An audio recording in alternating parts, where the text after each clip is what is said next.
and then we'll jump right into kind of how the program works. And I think some of the questions that popped up there should be answered by our PowerPoint as we go here. So let me go ahead and pull the PowerPoint. And then go back and share the screen.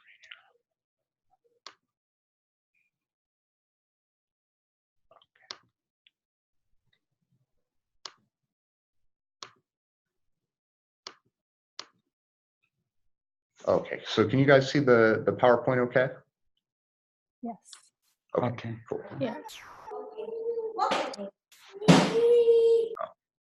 Cool. So the overall kind of goal here is to give you a pretty good rough overview of what the program is in roughly about 30-ish minutes or so.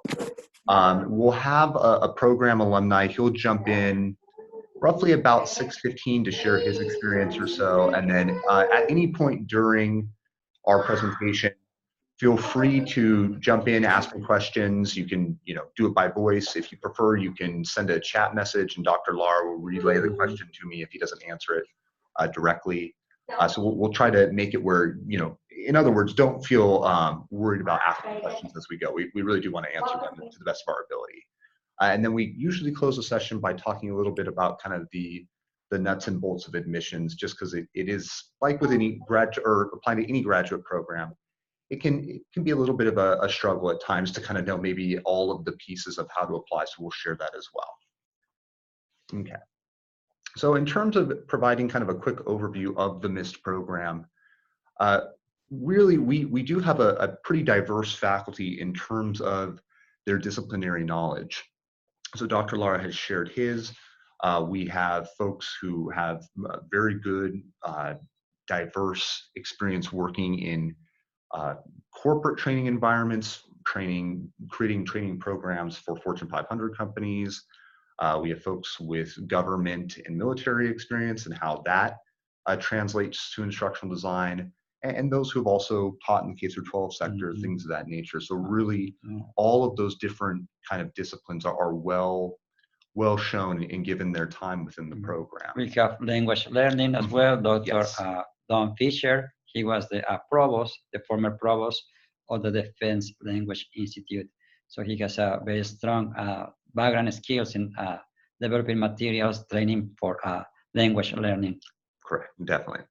So our program obviously naturally will focus quite heavily on the usage of instructional technology, and we'll talk about what those technologies are as we go, and really how those can be used in both corporate training situations and also more maybe standard educational K-12 and higher education environments. And then lastly, the hope of our program is also to prepare professionals to use this technology in both traditional settings, the standard classroom environment, and also in distance settings for more online learning type environments that one might find themselves within. Okay. So our graduates are able to really effectively plan, design, develop, implement, and evaluate instructional programs. And really where this kind of comes from is the ADDIE design model for instructional design. But almost any instructional design model will look at these different pieces in order to best implement a solid kind of educational curriculum, regardless of what setting it is, what learner it is. By being able to do these things well, you can kind of know that your learning is being effective and that the materials that you're creating to make said learning happen are also effective and really the best materials that you can use to make said learning take place. Also, our program really helps those who are interested in assuming leadership roles as instructional technologists or educational specialists, instructional designers, to really be able to take on that leadership role. Because a big piece of instructional design, and I'll share a little bit of my own work experience as we go through the presentation, a big piece of that is working with others who maybe have even more harder, maybe more meat or technical skills, and being able to really relay to them what you want your instructional unit, instructional materials to do, and how help them help you to create the best materials that you can. And that really does take a big piece of leadership and project management experience, which we do have some classes for in the program. Okay, For our program specifically, usually I'll get this question every so often over the phone when people are looking at our program, kind of what sets our program apart comparative to other programs. For most either education technology or instructional design programs, they're usually housed within the School of Education or College of Education at the university that it's being offered at. There's nothing inherently wrong with that, but what usually that means is that then said curriculum for the entire master's program is really then centered towards developing instructional design and using education technology just within that particular K through 12 environment. Our program is a little bit more, I guess broad is a good way of putting it, in terms of there's certainly about a third of our students who are in K through 12 teaching environments. There's another third of our students who are maybe true kind of on the ground instructional designers or corporate trainers in private industry. And then there's another third that are kind of in the government / higher education sector. And so it really allows you, by being in a program that's housed within the School of Computing and Design, it gives you a broader cohort to work with in terms of expertise. It really is quite diverse, you will find. And it also allows the curriculum to then be really driven towards multiple environments. And thereby, regardless if you're somebody who works in a K through 12 sector or if you work in corporate training, you can learn from people who have expertise from so many different fields. And it really does help kind of broaden your tool set, if you will, that you can bring back to your own individual environment and apply what you're learning then to what you're doing where you're at. Secondly, for our program, we have both an online and fully online, excuse me, and then a hybrid style delivery method. And we'll talk about that a little bit as we go. But both of those aim to serve full-time working professionals or traditional students. And really, we do get a little bit of both in the program. With that being said, the program is generally best geared towards working professionals, regardless if they're working full-time or part-time, because they can take their environment that they're at and really tailor the assignments they're doing towards where they're working, and vice versa. They can get ideas generated from what they're doing at work and bring it in so that they're relaying that back to the assignments that they're doing within the program. Okay, so just to give a little bit of a look at what the program looks like as a whole, the length of study for the program is 4 semesters, regardless of if it's in the online or blended track. And that would start within the fall, so it'd be a fall 2020 start or August of next year, and then be kind of concurrent semesters, fall, then spring, then summer, and then fall, thereby being roughly about 15 to 16 months to complete the degree. So for this particular intake, you'd be looking at an August 2020 start and then finishing December of the following year. The mode of study does impact the program a little bit. So for the blended program, which is the one with a little bit of the on-ground kind of pre-semester work that takes place, each of those classes are 16 weeks long, and it follows a more traditional semester style of delivery. Whereas with the online program is an 8-week term, so it acts a lot like a quarter system at other universities, where basically the semester is cut in half. You would take maybe 1 to 2 classes at a time in the online program for 8 weeks. So naturally, you can just basically think that the blended class is just kind of crammed down versus being longer in the blended program. And the online is just kind of truncated down to fit that 8-week style. But the actual curriculum itself is identical. And also the professors teaching the classes, I can't think of any that are different between the 2 programs off the top of my head. So for the blended program, there are synchronous sessions that start at the beginning of each semester and also technically at the end of each semester. So you're getting a little bit oriented to the courses as you go, but then also reflecting upon what you learned. And there's other activities that take place as well. Whereas with the online program, all of those take place each week, each 8 weeks as you go through the program. You would have, just like you're doing right now on the Zoom video conferencing, you would jump onto a link, you'd go to your course orientations, and then you'd kind of be set free for the 8 weeks, do your coursework, and attend any additional kind of Zoom meetings that might pop up as you go. And then in another 8 weeks, you would have another course or 2 orientation as you're going through the program, if that makes sense.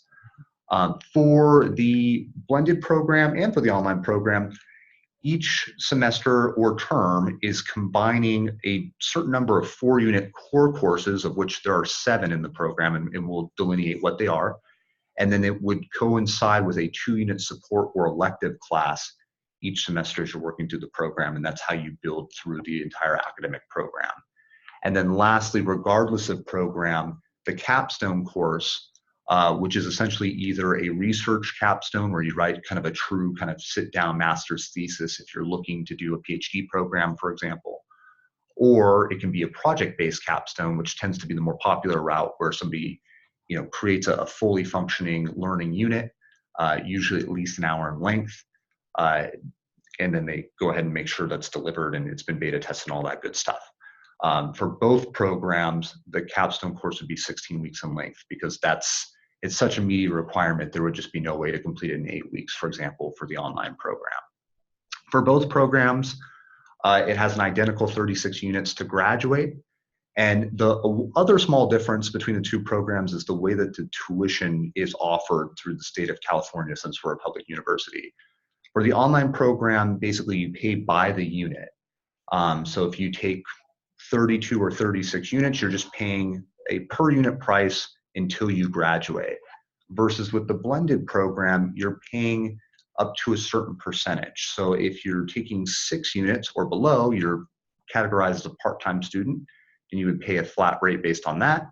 Or if you take 6.1 units and above, then you would pay a flat rate based on that. Okay, so some people who are interested in maybe taking more units than are required to graduate, that might push them a little bit towards the blended program, since there's truly no upper limit to as many units that you want to take, should you, so desire to take basically, every class offered within the program. Okay, and then naturally the starting date is the same for both programs. Okay, so I'm going to show the fully online curriculum first, though it's naturally identical to the blended curriculum as well. So term 1 and 2 would make up the first semester of the online curriculum.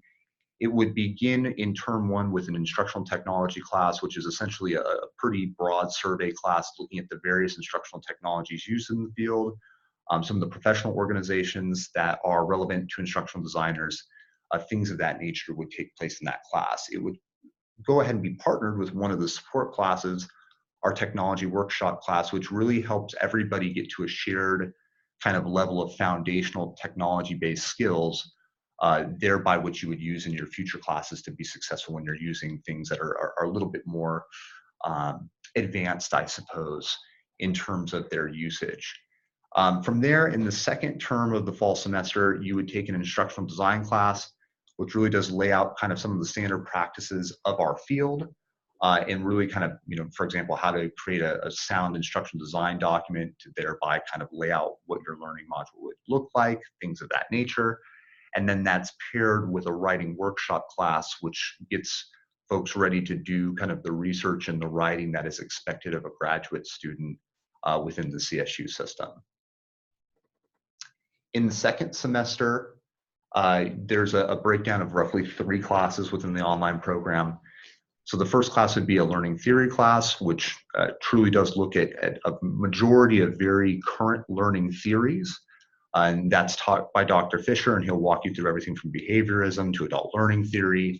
It's quite vast in terms of the different theories that he explores. And then you would take that learning theory and hopefully find 1 or maybe even 2 that would apply to your capstone, so that you can kind of base your capstone around some sound learning theories, back up, giving you kind of a theoretical foundation for the actual final product that you're building. Secondly, you would take an audio and video production class.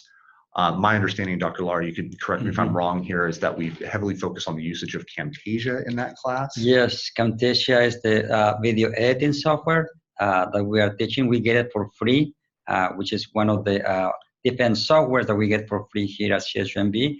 We also get the Adobe Creative Suite for free. So that we have a different software that you can get for free. It's free as long as you are a CSUMB student. Yes.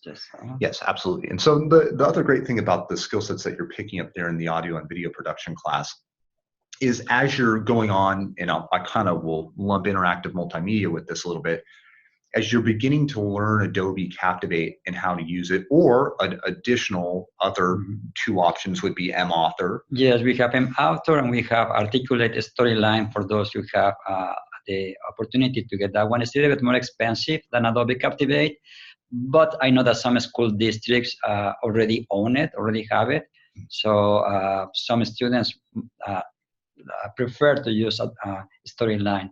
And by the way, if you have any question at any moment, please feel free to use the chat feature here in Zoom and ask any questions. You don't have to wait until the end of the presentation because you might forget your question.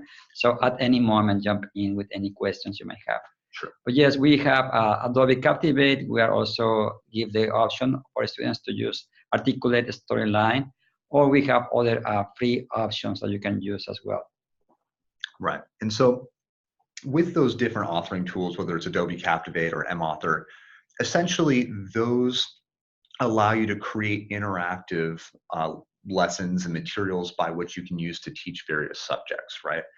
And by having the audio and video production class either coinciding with it or before it, what you end up getting is you have the ability to create audio and video that then you can implement and put within the different materials that you're creating using Adobe Captivate or MAuthor or Articulate Storyline, whichever of the three you choose to ultimately learn how to use.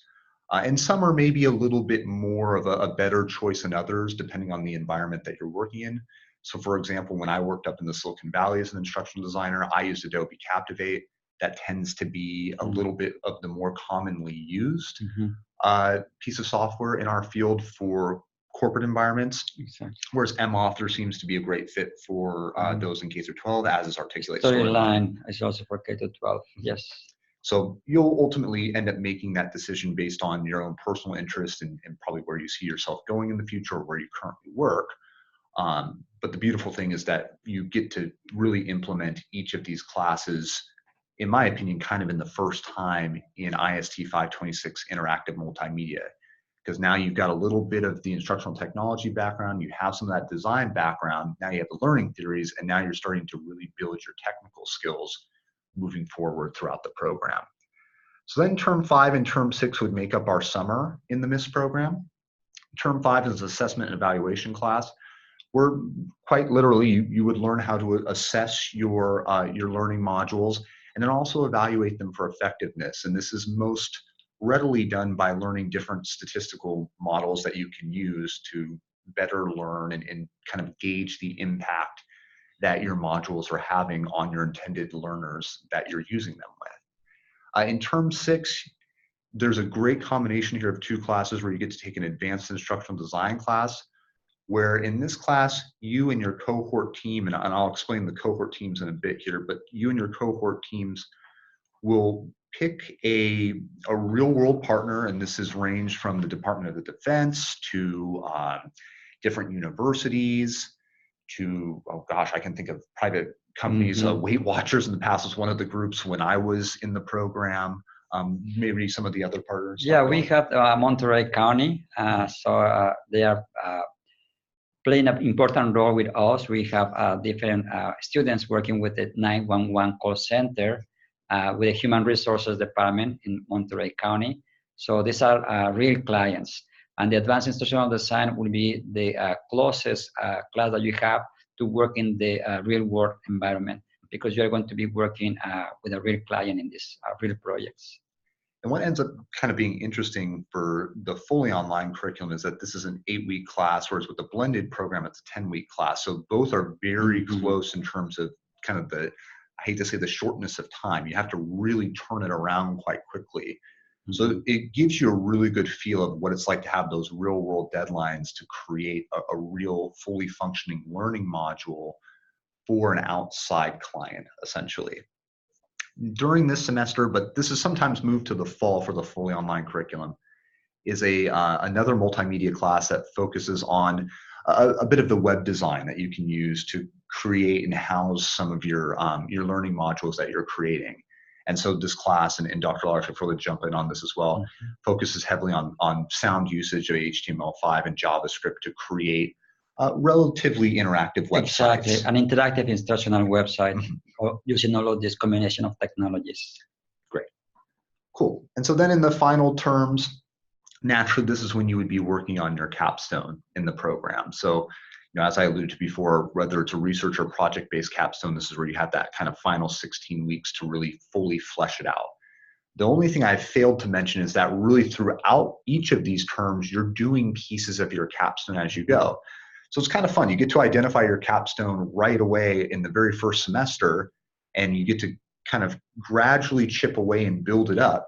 And then at the final kind of summer and then also the final semester, this is where a lot of the testing of it takes place. So you get to now see, did I kind of take everything that I learned and did I put it into one fully coherent package? And this is usually what a lot of our students will use when they're on their job search after the program, is they'll show this fully functioning capstone project that they've created. And so we see a lot of folks who are transitioned to all sorts of careers after completing said capstone. So I think we got a chat question. We're going to check it out here real fast. Yes, Alex is asking if you are thinking about a doctoral program down the road, is the best recommendation to choose the research-based capstone? Yes, absolutely. If you are considering doing a PhD or an EDD, you should ideally go for the research-based capstone, because that will give you more chance, more opportunities to explore the path of a research project. And also, it might give you the opportunity to present, in the case of Ryan, he did a research project, and we both went to Indiana University to present as part of a conference, right? ACT conference. We went over there. So yeah, we are going to be helping with you in case you're interested in the research. You can be the first author, we can be a second author, you can be the only author of the publication. You can go to a conference to present your study. So yeah, definitely, Alex, you have the, you think you're considering doing an EDD or a PhD, you should definitely do a research project. Definitely, yeah. And the other great thing about doing the thesis too is it can sometimes end up being your writing sample for the PhD or EDD program that you'd be interested in applying to. So if you end up not publishing it or not presenting it, then you can at least usually take a sample of said thesis and provide it to the doctoral program that you're interested in. So certainly would be something we would recommend. Though I would also say that if you were really, really into doing the project-based capstone, there's always the opportunity to take what's called a special topics class. I don't list it in this presentation, whereby you could do a research project kind of guided with a faculty member a little bit, I hate to say on your own time, because that's not the way I should be saying this, but it's a little bit kind of separate of your capstone. So you could still have that experience, just maybe in a more truncated, shorter fashion, which we've seen a few students doing. In fact, we're going to have a student doing this spring who's in the online program. Yes, Alex is also asking what are the typical doctoral programs that Mrs. students choose. We don't have too many. I would say like every year we have only one or two, right? Students who made the decision to go to a doctoral program. Some of them go to probably like instructional design programs, instructional systems and technology, educational leadership programs as well. Those are very common topics. Yeah, absolutely. So usually either a PhD in education, PhD in instructional design or instructional systems, or usually educational leadership, EDD type programs as well are becoming a little bit more popular. Okay. So the blended curriculum, I won't spend much time on because it's relatively identical. The only difference you're going to find here is that naturally a lot of these are then kind of tied together. If you took the terms idea from the last slide and you just basically tied them together, that's what builds out the full semester. Now there's a couple other minor things to note here with the blended curriculum. Any of these little chat bubble type thingies that I put up here, quotation bubbles, they notate a face-to-face seminar that begins at either the beginning of the program, such as the case with semester one, where it would begin actually before the semester even starts, and then they're in between and at the end of each of the previous semesters or the next kind of consequential semester as it comes. So at these, which are usually 2 to 3 days in length, you're doing a true course orientation with the professor, so you're in the classroom with other students live in person here on campus at CSUMB. really kind of going through the class. In some cases, you're doing presentations. In other cases, you might be doing direct client work. It just really depends on the subject of the class and what orientation you're at that given time. And then also at the end of this program, you would then come back after the completion of your final semester to then present your project or your research capstone so that you can complete all of your graduation requirements. And then as alluded to before with the online program, all of this is just taking place online through Zoom. The other small thing to note with the blended program is that there's a few additional options for elective classes. So for example, the research methods class, IST 624, that's offered during our spring semester in the blended program. So for those who are interested in publication or doctoral programs, they would usually take this, this elective. And then there's also the project management elective in the final semester as an option for those who are in the blended program. The only thing to kind of keep in mind is that for term 1, all 4 of those classes are generally what the full-time students will take. Part-time students would just basically cut that in half. And then in term 2 and term 4 for full-time students, they would just be selecting one of the electives listed below in the blue boxes below the associated term. So hopefully that makes some sense. But that's essentially how the curriculum differs. Not much. Really the only class that's not offered in the online program that's offered in the blended program is the project management class. Okay, so in terms of key curricular outcomes, I've alluded to most of these, I think, as we've gone and talked about them quite a bit, but I'll just go back over them as a quick refresher. So semester 1 really focuses on developing a common understanding of the field and developing a familiarity with instructional design processes as a whole. So just getting a good theoretical underpinning of really what this degree kind of means and also what this field means and the importance of why we're I suppose, teaching it the way that we're teaching it. In the second semester, the focus is on the sound usage of learning theories, is once again giving you a theoretical underpinning for how you're designing learning and how that takes place.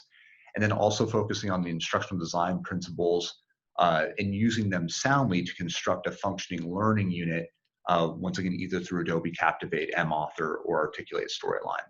In the third semester, you're developing and conducting appropriate usability, reliability, and efficiency tests of your learning modules, once again, to check to make sure that learning is actually taking place. Is it actually being effective? Is this really what's best for my kind of target population that I'm trying to teach in this situation? And then lastly, in the final and fourth semester, you're finishing that capstone project or thesis. Once again, that hopefully connects to your career as a culminating experience. And then wrapped up throughout the program, you're using various interactive multimedia software. Some information technology a little bit will find its way into the program, and then naturally a lot of different media software as well. And all of this will take place through team-based projects. So I think the only thing I've failed to mention so far is that our program, as soon as you're admitted into the program and we've built out our cohort, I go back through you guys once again and I kind of relook at all of your applications, and then I build learning teams based on people's backgrounds. And it really is something I spend a lot of time on to try to make the fit really, really work. What you do then is you stay with this team of usually 4 students throughout your entire academic career through the MIS program. And they end up, I think you'll find, they end up being some of your best allies through the program, and they really help your learning kind of take it to the next level, I suppose, is a good way of putting it. And as I said, I really look at the different backgrounds and try to make it make sense so that each of you are supporting each other in a way where, let's say if somebody has very strong tech skills, I'll probably usually pair you with a very strong writer, and then pair you usually with somebody who has some K-12 experience and also some corporate experience, and try to get these different experiences to mesh in a way that really supports everybody's learning. And so these team-based projects, they find themselves throughout various assignments, though of course a vast majority of the work is still individual. There is a heavy team-based component to this program as you work your way through it. Okay. So, kind of just to give you an idea of what the typical work week looks like for a MIS student, I actually had a student not too long ago stop by my office and ask me how I would break down the hours. And this is how I would break it down for a full-time student. So our program operates off a Tuesday to Tuesday model. So essentially your week is Tuesday night at like 12 a.m. the new week starts, and then Monday at 11:55 p.m. that's when the week ends in the MIST program. So the new week kind of pops up really then at Wednesday, kind of that early part there.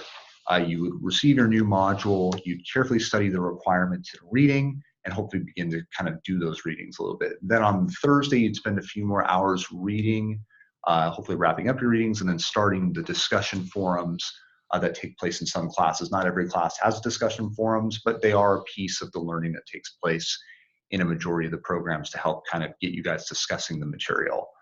On Fridays, I generally recommend that students start their assignments if they haven't done so already, finish any reading that they might have missed, and ask questions of their professors. Our professors are all very quick to respond, and there's a few professors who I can say even give out their personal cell phone numbers. They're so quick to respond. So if you need those questions answered, I would recommend getting them in sooner rather than later. Then on Saturday, I always use that as kind of my bulk work day, so that I could, focus on work during the week for the MIST program, focus on my individual work, my career during the week, and then focus on my MIST academic work on the weekend. That Saturday specifically, I would put in a good full work day on it. Sunday, I recommend that students just take completely off, and then Monday and Tuesday, they spend just a few more hours finalizing any assignments, performing any discussion that they may have missed, and then submitting set assignments and getting kind of ready to go for that next module. The other thing that I recommend for MIST students is to set a set time for your cohort team to meet each week. And that's what my team did. It was very effective in helping us kind of keep each other in check a little bit, so that we were making sure that everybody was making adequate progress through each class. Because you end up, I think you'll find that you'll not only start to worry about yourself, but you'll worry about your cohort team to make sure that they're kind of keeping up with you, because you develop those strong bonds. You just want to see everybody succeed. So this would be what I would assume to be the typical week for a full-time, taking all of the classes MIST student. Okay. And then lastly, some of the questions have been about careers that pop up kind of after MIST or during MIST. And really the MIST program, I like to think, prepares you for the careers below that all focus on various pieces of ed tech, instructional design, or training. So the most common would be instructional designers. Most of our students who come into the program usually have no idea what that means. And then by the time they're done with the program, they're hired to be an instructional designer at a company. So I can think of a K-12 teacher who came in, ended up creating a VR app to help his students learn how to cross the street. And now he works for, of all places, a construction company, creating their instructional design training before construction workers go out to work on the job, for example. So he's able to kind of take his teaching experience, tailor that in with some of the technology that he learned. So now he creates these training programs for that particular company. Similarly, we also have folks who go on to be corporate trainers. So they're kind of the folks who are delivering either in-room or online training to various folks that would be working in a corporate environment. Learning experience managers is something that we're seeing a little bit more commonly. For those in the K-12 world, a lot of folks go on to be the director of STEM or ed tech within their school districts. And then there's also an important group here that just choose to take what they're learning and just apply it to where they're currently at, and just do a better job of what they're currently doing as well. And then to answer a question I think that popped up from two of you in terms of potentially teaching at the community college level or even the 4-year level, certainly a lot of our students, I can think of 3 alumni off the top of my head, myself included, who took their time in the MIST program to go on and teach undergraduate level classes at various institutions. It's just beneficial to have that master's degree in the first place. But naturally too, you're also now going to be, more well-versed in learning, management systems and a variety of pieces of technology that are used in online learning and in the classroom for that matter. And it will help you just be a better instructor. So a lot of our folks have gone on to take their subject matter expertise and turn that into teaching positions at a variety of colleges, both community college and 4-year. Okay. So lastly, just in terms of kind of some of the admissions nuts and bolts, probably an important date for right now, our priority deadline is December 15th. We've had a nice little wave of early applications. We'll have more that hit December 15th. What I usually recommend is if this, for sure, after seeing this or reading more about our program, you feel like this is the program for you, trying to hit that deadline or being as close to it is really what I would recommend. We don't necessarily fill by the end of December, but this is usually where we'll see, maybe depending on the program, upwards of 2/3 of our seats taken by the end of December. So we generally recommend to either hit the December 15th deadline or be as close as possible. But our regular deadline is March 15th. So there is that time to continue to apply if necessary, if you need a little bit of additional time. Okay. And then we also naturally, if necessary and the spots are full, we'll still waitlist and let you know your status as you go. Okay. In terms of application requirements, essentially you just need to go to Cal State Apply and submit the online application. Within that online application, you would submit a couple letters of recommendation and also a couple copies of your college transcripts, one to the online application and one to the university physically by mail or by e-copy. You do a detailed statement of purpose of why you want to do the MIST program. During the priority deadline, it's less that we wouldn't admit students, but we would use this time to get a better understanding of, do you kind of really want to do the MIST program, or is there a better program for you out there somewhere else? And really, we want to make sure that this is a good fit for you, just as much as it's a good fit for us to have you in the program. And then kind of lastly, as I alluded to before, the 2 letters of recommendation, helpful just to know kind of a little bit more about you. We take recommendations from supervisors, from colleagues, from obviously your past professors as well would be great. As long as it can give us some information about how you're going to benefit from MIST and how you'll benefit from this program by being in it, that helps us to make a more informed admissions decision. And then lastly, if your undergraduate degree was from outside of the United States, naturally TOEFL score and a foreign credit evaluation would need to take place, but that's usually quite rare for our program. Okay, so at this point, is Larry? Yes, Larry is already with us. Hi, and we also have Jenny. Hi, Jenny. She joined us after we started. Okay. So shall we go with Larry? Yeah, please. Hi, Larry. So okay, let me stop my share. Let's stop. Do you have any questions before we go with Larry? Anyone? Any questions about? Yeah, there was a question about the letter of recommendation requirements. I heard in your YouTube video that it could be the actual letters or contact information. Yes. So really, this is my answer to that question. If your recommenders feel comfortable giving you the letter, that's fine. I mean, as long as it's signed by them, or I can verify, you give me their contact information so that I can verify with them that you didn't maybe do a creative writing assignment and create your own letters of recommendation. As long as I know it's a real letter of recommendation, that's really all that I care about. So if you have the physical ones and you want to scan them and upload them, or they want to send it to you by email, totally cool. If they don't want to do that, what you can also do, and I'll send this out to you guys after the presentation, is we've actually created a Google form that you can email to them, and they can just go through there and actually kind of rate you on a 1 to 5 scale on different areas, and then do a short write-up about your background that they think would benefit your admission to the program, if that makes sense. So hopefully that fully answers your question, but really any way that we get some information from you is what we're looking for. All right, so let's move on with Larry. Larry is a current student, and he's going to talk about his experience. Hi, Larry. Thank you for joining us.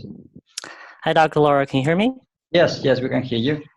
Okay. Hello, everyone. I'm Larry, and I'm part of the MIST Cohort 14, the blended program.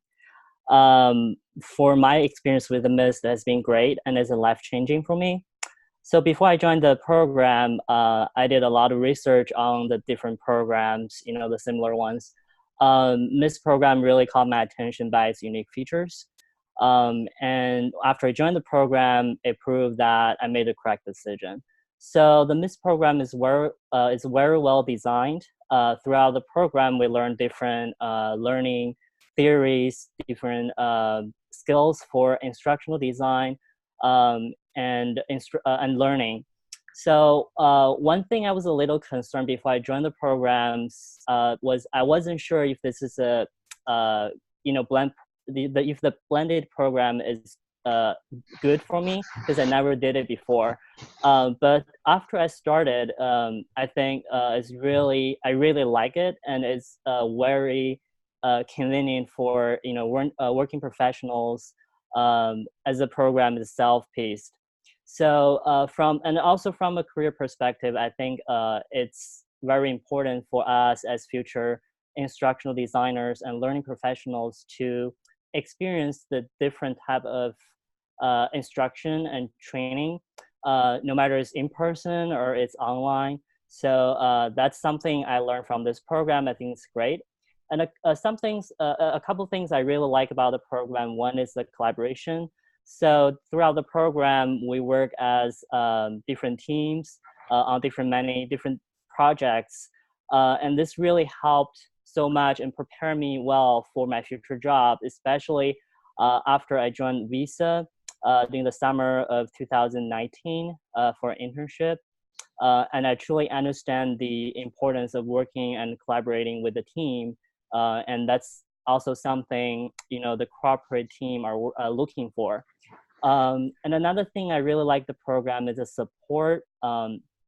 So I was a little concerned before I started. I thought, this is, a lot of time throughout the program, we do everything online, communicate with the faculties and the staff online. I wasn't sure if, we can get a good relationship or if they will know us well. But apparently my concern was unnecessary because all the faculties and staff, they are always available for us. And no matter when we need help and support, we will just reach out to them, and they're always willing to help you. And yeah, we are not only teacher and students, we are also friends. And I'm gonna present my capstone on January, and we even plan, to have some celebration with the faculty after that. So I thought that's a very great thing about this program. And also studying this MIS program has opened a lot of doors for me. As I mentioned, before, in the summer of 2019, I got an internship with Visa as their master's intern in learning enablement with the Visa University team. So this team is basically the learning program at Visa, and it's second largest team globally at Visa. So it's really opened my mind, opened my eyes to see how cooperative learning works. And through the program, I was able to practice all the things I learned, the theories and the skills of learning and instruction in the program. And so at the end of the internship, the company was willing to offer me a full-time position so I can join the team, the company, when I graduate from the MIS program next year. And also, it's really built my confidence in the program, because I'm always, I'm confident and question myself a lot, but with the help from the faculty stuff, and then I'm more confident now. I can talk and I can actually communicate with people, more confidently. So that's something I really appreciate, the program. And I'm really proud to be in this program. Although, you may feel frustrated sometimes or tired, because there are many challenges throughout the program, the projects, the assignments you worked on. But I truly believe this program prepared me very well for my future jobs and to become a learning professional. And I would say to anyone who wants to join a program that can, generally help you to develop and improve your skills of learning and instructional design, I think the MIS program is the best choice. Yeah, so that's my testimony. Thank you. All right. Thank you so much, Larry. Thank you for your comments, suggestions. Now let's have it open, right, for anyone, any questions that anyone might have.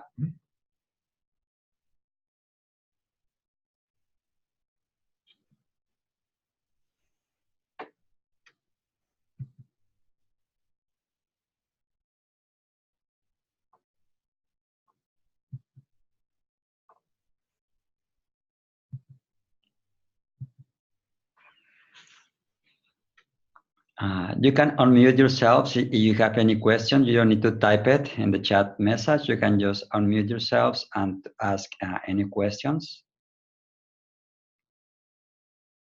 Or if anyone has any questions for me as a student, Yes, absolutely. Any I question can for Larry? answer from a student perspective.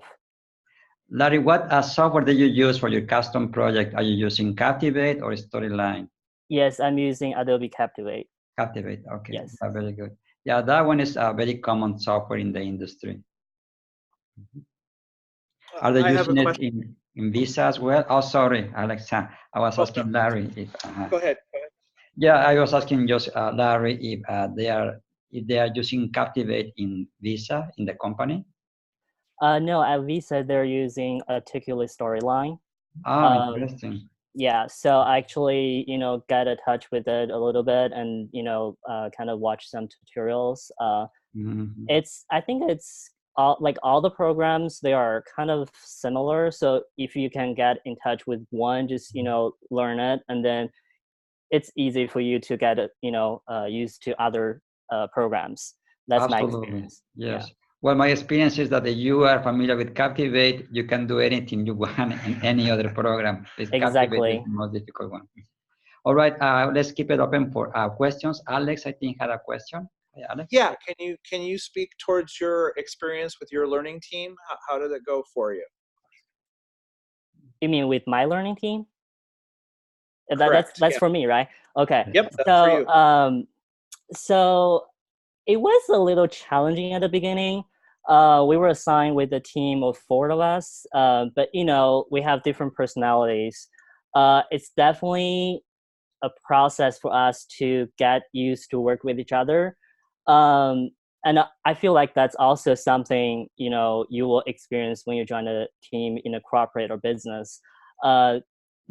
There may be some struggles, you need to overcome, or there may be some conflict, you don't agree with each other. But at the end, you can get the things done.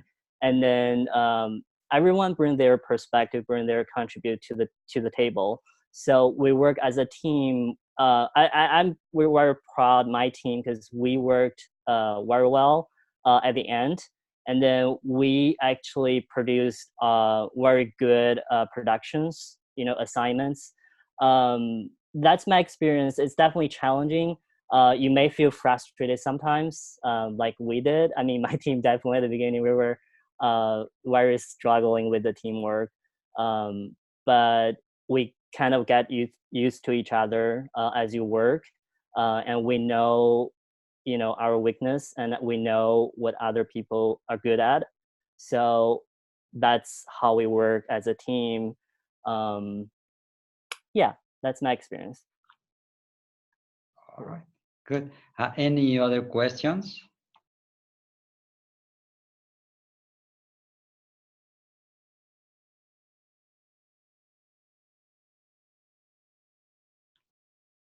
All right. Well, if there are no questions, you can always contact us through email. You can email or you can call us too, right? You have our phone number. You can contact Ryan directly and ask any follow-up questions that you might have.